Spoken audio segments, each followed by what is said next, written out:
Now let us talk about iodine and iodine preparations. There are different formulations available. One is aqueous iodine solution, is called as Lugol solution. Weak iodine solution, commonly called as tincture of iodine. We have strong iodine solution, which contains 10% iodine and 6% made by volume of potassium iodide. Now if you see the uses, the aqueous iodine solution and the weak iodine solutions are known as antiseptic for topical applications. They are used for disinfection of skin prior to surgery. Secondly, the dilute solutions are used for application to wounds, abrasions and cuts. The official solution and tincture are effective against bacterial and fungal infection of the skin. Aqueous solution is suitable for wounds. In the aqueous iodine solution, the iodine is titrated against standard sodium thiosulfate and potassium iodide is titrated in the acid medium against potassium iodate using chloroform as the indicator. Then we have important compound, that is povidone iodine. This is aqueous solution of povidone iodine, a complex produced by interaction between iodine and povidone, that is polyvinyl pyrrolidone. So that contains 10% weight by volume of available iodine. Now this is very good disinfectant of skin, mouth and wounds. It is effective in the management of burns and cuts, and it is available in a wide variety of preparations to be used for use as disinfectant. Then we talk about the compounds acting by protein precipitation. The compounds discussed here act by their ability to inactivate the protein by precipitation or by complexation. Now they have weak to strong action depending on the inorganic ion playing role. It is well known that the inorganic acid also have germicidal action. Say diluted Cl, HNO3 are well known germicidal. Now let us talk about boric acid, which is H3BO3. It is prepared by adding dilute sulfuric acid to the solution of borax. So Na2B4O7 plus H2SO4 gives Na2SO4 and H3BO3. Boric acid is solid, available in three forms: colorless, odorless, pearly scales, and this six-sided triclinic crystals. When dissolved in glycerin, it behaves as a strong acid. Then the glyceroboric acid is a monoprotic acid. So CH2H, CHOH, CH2H plus H3BO3 gives a complex. The boric acid is used in the preparation of buffer solution.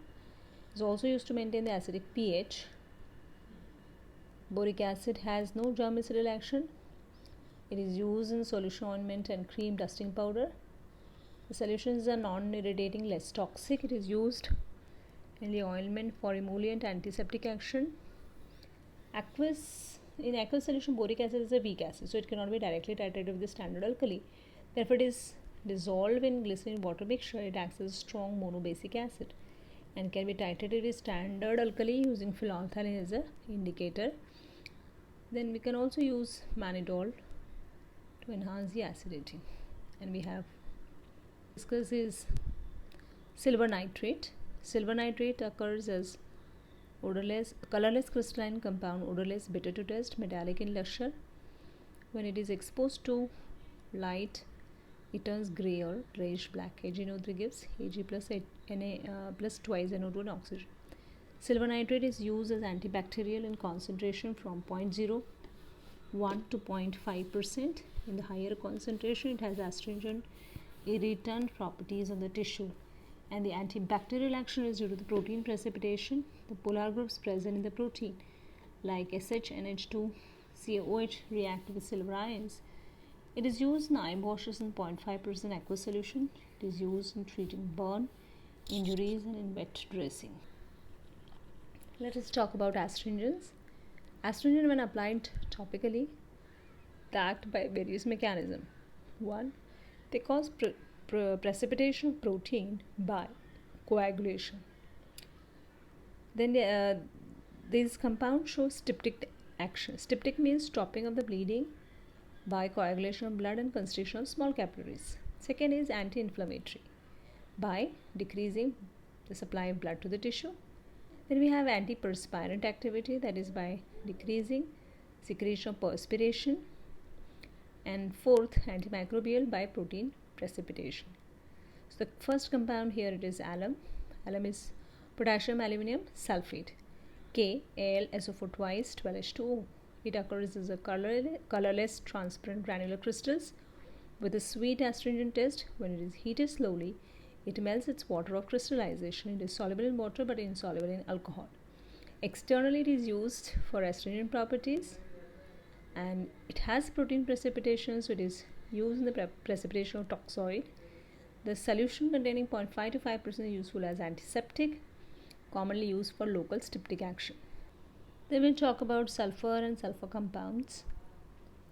They have been extensively used in the pharmaceutical field, internally, topically as antibacterial. It also acts as fungicide, parasiticide, and the treatment of various skin diseases. Now, some medicinally used sulfur forms are described herein. We have sublime sulfur, it is called as flowers of sulfur. Fine crystalline yellow powder with a faint odor, practically insoluble in water and alcohol, insoluble in carbon disulfide. This is the ingredient of sulfur ointment used as a scabicide. Then we have precipitated sulfur. It's a solid allotropic form of sulfur. It occurs as a pale yellowish grayish powder free from grittiness and has no odor or taste, almost insoluble in water and alcohol, dissolves in carbon disulfide, and burns with blue flame. Sulfur is primarily used in the ointment as scabicide. 10% is applied on the skin. It kills the parasite. Sulfur is also used in the treatment of seborrhea, acne, pimples, and psoriasis, where it acts as a keratolytic agent. And then we have selenium sulfide, SeS2, that contains 50 to 55% of selenium. If you see the properties, it occurs as a bright orange powder with a faint sulfide odor, practically insoluble in water, alcohol, and organic solvents.